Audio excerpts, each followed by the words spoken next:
Welcome to authentic information Bangla. এই চ্যানেলে শুধুমাত্র officially notified educational video, job related video, public awareness video publish করা হয়। এই রকম ভিডিও তাড়াতাড়ি পেতে চ্যানেলটি অবশ্যই সাবস্ক্রাইব করে রাখুন। কিছুদিনের মধ্যেই নির্বাচন কমিশন কর্তৃক এসআইআর 2025 চালু হয়ে যাবে।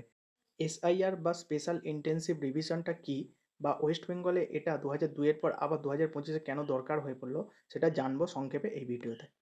স্পেশাল ইন্টেন্সিভ রিভিশন বা বিশেষ নিবিড় সংশোধন হলো নির্বাচন কমিশন কর্তৃক পরিচালিত একটি বিশেষ ভোটার তালিকা সংশোধন প্রক্রিয়া। এটা সাধারণত নির্দিষ্ট সময় বা বিশেষ পরিস্থিতিতে আয়োজিত করা হয়। এবার দেখে নেব কখন এটা ঠিক প্রয়োজন হয়। যেমন ধরুন, নতুন ভোটারদের বড় সংখ্যায় নাম অন্তর্ভুক্ত করার প্রয়োজন হলে, তারপর ভোটার তালিকায় বড় ধরনের ত্রুটি বা অসম্পূর্ণতা থাকলে, নতুন বিধানসভা বা লোকসভা আসন গঠনের পরে নির্বাচনের আগে নিশ্চিতভাবে তালিকা আপডেট করতেও এটা কাজে লাগে। এটার মাধ্যমে নতুন ভোটারদের নাম যোগ করা হবে যারা 18 বছর পূর্ণ করেছে। তাছাড়াও মৃত বা অন্যত্র চলে যাওয়া ভোটারদের নাম বাদ দেওয়া হবে। এটার মাধ্যমে ভুল তথ্য, নাম, জন্ম তারিখ, ঠিকানা সংশোধন করা যাবে, বা একাধিকবার নাম থাকাও বন্ধ করা যাবে।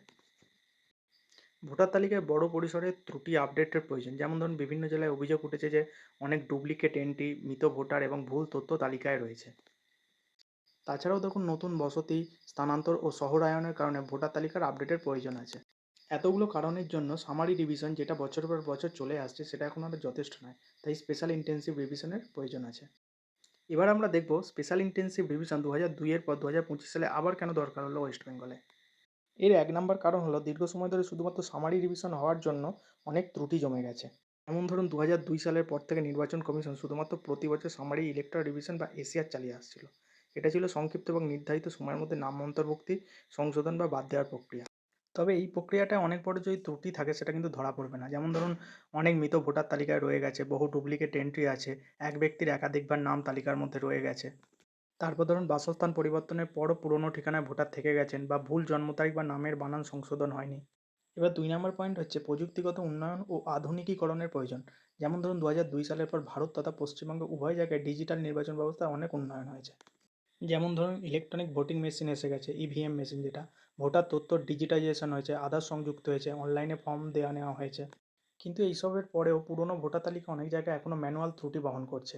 তাই 2025 সালে বিশেষভাবে এই ত্রুটি সংশোধন জরুরি হয়ে দাঁড়িয়েছে। আর 3 নম্বর কারণ হলো নতুন জনসংখ্যার পরিবর্তন ও নাগরিক চলাচল। 2002 সালের পর থেকে জনসংখ্যা ব্যাপক বেড়েছে। গ্রাম থেকে শহরে স্থানান্তরিত জনগণ অনেক বেড়ে গেছে। নতুন আবাসন প্রকল্প উপশহর গড়ে উঠেছে। অভ্যন্তরীণ মাইগ্রেশন অনেক বেড়ে গেছে, বিশেষ করে কলকাতা, হাওড়া, উত্তর চব্বিশ পরগনায় অনেক জনসংখ্যা বেড়ে গেছে। এইসবের ফলে পুরনো ঠিকানার সঙ্গে বর্তমান বাসস্থানে মিল নেই অনেক ভোটারের। এই অবস্থায় একটি বিশেষভাবে নিবিড় পর্যবেক্ষণ প্রয়োজন। এবার চলে আসবো 4 নম্বর পয়েন্টে। 2026 সালে বিধানসভা নির্বাচন সামনে। বড় নির্বাচন সামনে থাকলে নির্বাচন কমিশন চান যেন ভোটার তালিকা নির্ভুল ও ত্রুটিমুক্ত হয়, যাতে কোনো রাজনৈতিক বিতর্ক না তৈরি হয় এবং ভোটাররাও আস্থা রাখে। 2002 সালের পর এত দীর্ঘ সময় ধরে কোনো ইন্টেন্সিভ রিভিশনই হয়নি। 2025 সাল তাই উপযুক্ত সময় একটা। এবার চলে আসবো 5 নম্বর পয়েন্টে।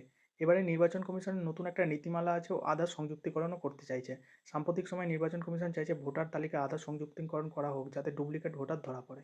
উপরের এই কারণগুলোই ছিল সবথেকে মুখ্য কারণ। এই জন্য বড় পরিসরে ভোটার তালিকা যাচাই দরকার, যা শুধুমাত্র স্পেশাল ইন্টেন্সিভ রিভিশনেই সম্ভব। ভিডিওটি ছিল এই পর্যন্তই। ভিডিওটি ভালো লাগলে লাইক, সাবস্ক্রাইব করুন। আর 2002 সালে ওয়েস্ট বেঙ্গলে যে ভোটার লিস্ট ছিল, সেটা কীভাবে ইলেকশন কমিশনের ওয়েবসাইট থেকে ডাউনলোড করবেন, তার ডিটেলস ভিডিওর লিঙ্ক এই ভিডিওর ডেসক্রিপশন বক্সে দিলাম। ওটা ডাউনলোড করে রাখুন, এক কপি প্রিন্ট আউট করে রাখুন। এই লিস্ট ওয়েস্ট বেঙ্গলের সব জেলার এখনও আপডেট হয়নি, তবে খুব তাড়াতাড়ি চলে আসবে। ভালো থাকবেন, সুস্থ থাকবেন।